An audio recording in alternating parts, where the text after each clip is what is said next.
morning. We are your do-good through good station. The new amazing 102.5 FM. Don't do it. Don't do it. Orale, Orale Houston. Orale. We are Woo. back. Woo. We have our special guest in the studio, Chief of Houston Police Department, Art Acevedo. Thank you again so much for being here. We really do appreciate you. And we only have you for a few more minutes, so I do want to address something that is really important to me, and I'm sure to a lot of people in the community. Speak to us about the quality of your police officers. How do you select them? What is the training process? And not just on the physical and the legal aspects, but also maintaining their well-being mentally and emotionally. Absolutely. Well, that's a great question. Well, first of all, thanks for having me. But you know what, we have a very I would say a robust selection process, which includes obviously a background, psychological, financial, all that stuff. Let me just say that, you know, I'm an immigrant, and I remember even being a young police officer. I remember as a young police officer, father of two, not making much. When you take that last $20 bill out of your kids need a formula back in the day. Yeah. So we try to look at the whole picture, because I think that a lot of times poor people, which disproportionately are people of color and poor white people, you know, you may not have the best credit, but there's a reason for it, right? Sure. It's not because you're going out buying a boat and toys. It's because you're poor, and we shouldn't stop you from being poor. So we try to take a holistic approach to the selection process.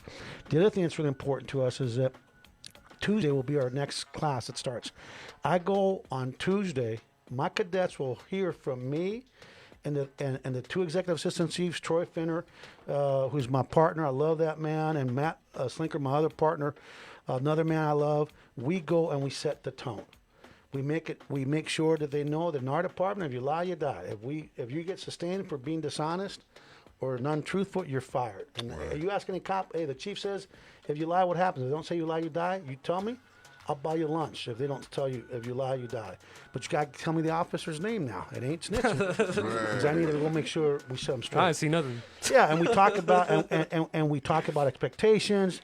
The fact that everybody's lives matter, and I would encourage your listeners to go to YouTube, our YouTube page, where they'll see that speech. We set the tone. But the problem with American policing ain't the cops, it's the chiefs, that they set the bar real high for performance, but they don't enforce it. You know, let me just say this. You got to select the best, you got to retain the best, but you also have to invest in organizational wellness and individual wellness. We have increased all of our programs that relates to the wellness of our officers, because an officer of sound mind and an officer of a sound heart is an officer that's going to serve the public better. And I don't think we're doing as well as we could in that regard. So it is a full-time effort, but I would hope that your listeners are listening. You know, I got rid of the education requirement because everybody says, you know, that the mayor's task force wants us to require a degree to be a cop. I don't know if you've seen that. I have a problem with that. I didn't have a degree. You know what I had? A heart. Sure. I want people with heart to be police officers. There's a lot of educated fools in this world. Boy. Right? I can capture your intellect with a written exam. I can capture your mindset with a psychological exam. Now, if you want to have requirements for promotions to have to get your education, the city actually pays for it, I get it. But not, why should we impact people that have to go from high school straight to work to help their family? Indeed. I have a problem with that. So we changed it to life experience. And quite frankly, I'd rather have somebody that's worked for a living, like at UPS, where if you don't they're timing you when you're offloading that semi, and if you're like 5 seconds too slow, they're going to tell you about it. Indeed. They'll appreciate the career that we have. So it's about having a broad approach and to the selection, the hiring, and the retention, and the ongoing training of your officers. And about how, as far as the percentage of officers that actually police the neighborhoods they come from, about how high are those percentages in terms of where you place them after they go through the entire training? Yeah, you know, what's really interesting is, you know, that a lot of people want, like, all the black officers being in black neighborhoods, all the Hispanic officers.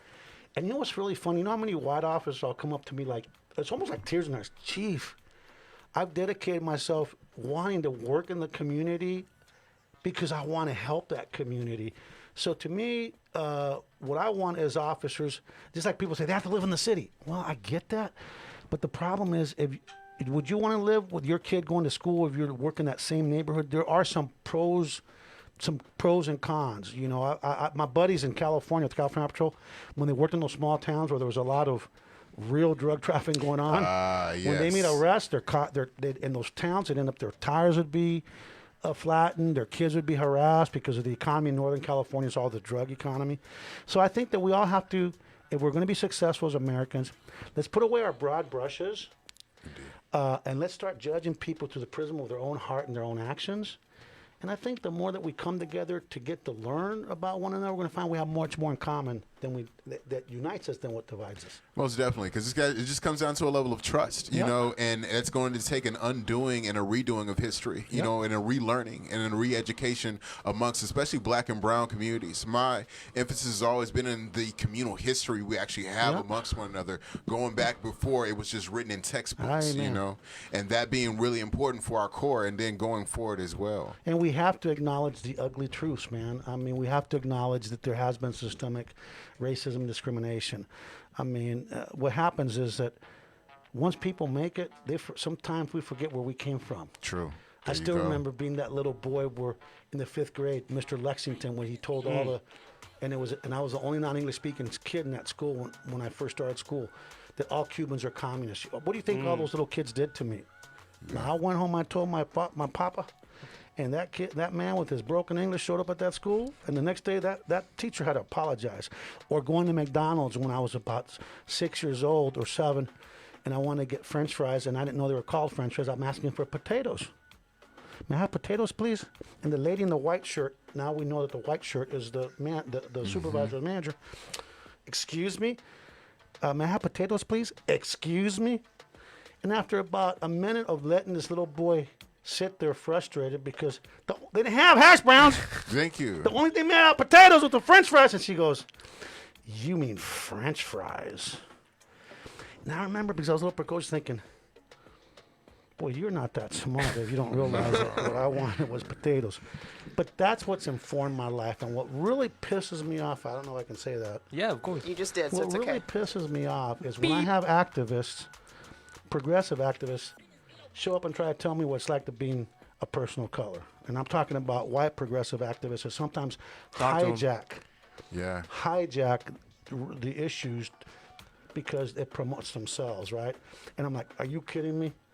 Come and walk in the shoes that I had to walk in, my father and my mother, and then come and tell me about, trying to tell me what it's like. So anyway, anything y'all need, we're here, man. Happy New Year. Happy New Year, Chief Acevedo. We want to thank you one more time for joining us here in studio. This is ORALE Houston, Puros Dodgers. What's up, Dodgers? You got to Shout go out to to Dodger Raul. Stadium, get yourself a Dodger dog. A real Dodger dog. A real Dodger dog. Right on. There you go. Hey, just remember, man, if you want to root for a real football team, it ain't the Niners. Chief Acevedo, this Thank was you all. supposed to be a non-controversial interview, but I feel like we've gone off the rails now. One more time, we want to thank you so much for joining us here Yes, at ORALE thank Houston. you. We hope you had a great time. We I hope to have did, you man. back Thank you. soon. I just hope we don't get beat up because you guys were like too friendly.